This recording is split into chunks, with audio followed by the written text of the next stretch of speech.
আসসালামু আলাইকুম প্রিয় বন্ধুরা, আপনারা নিশ্চয়ই অবগত আছেন আমরা প্রতি বছর এই রমজান উপলক্ষে নিশান ফাউন্ডেশন কর্তৃক একটা ইফতার সামগ্রী উপহার দিই দুস্থদের মধ্যে।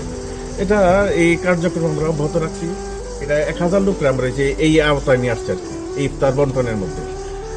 আমার ভাইগনা নিশান ও মারা গেছিল আজকে থেকে প্রায় 12 বছর আগে পানিতে পড়ে।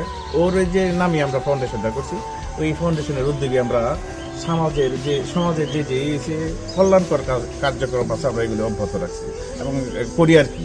দোস্তদের যে খাবার বিতরণ, কখনো হয়েছে কম্বল বিতরণ, কখনো হয়েছে কারো ঘরটর যদি ভাঙা থাকে, কিংবা এই যে কোনো অসহায় মানুষের চলাফেরা করতে পারে না, যেমন ধরেন এই যে গাড়ি আছে এবং পঙ্গু যারা আছে এবং যারা চিকিৎসা করতে পারে না, বিভিন্ন সময় আমরা বিভিন্নভাবে সাহায্য সহযোগিতা করি।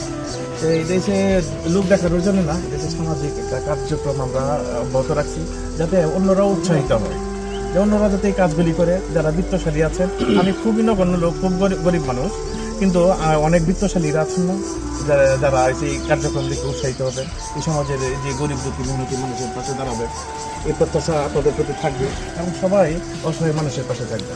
কারণ এইগুলি আপনাকে বাঁচিয়ে রাখতে সাহায্য করবে এই পৃথিবীতে।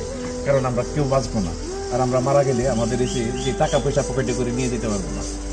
এই টাকা আমাদের এই পৃথিবীতে রেখে মাটির নিচে চলে যেতে হবে।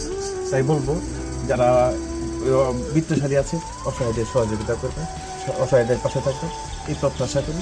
আসসালামু আলাইকুম, সবাই ভালো থাকবেন, সুস্থ থাকবেন, আমাদের জন্য সবাই দোয়া করবেন, আমরা যারা এখানে আছি।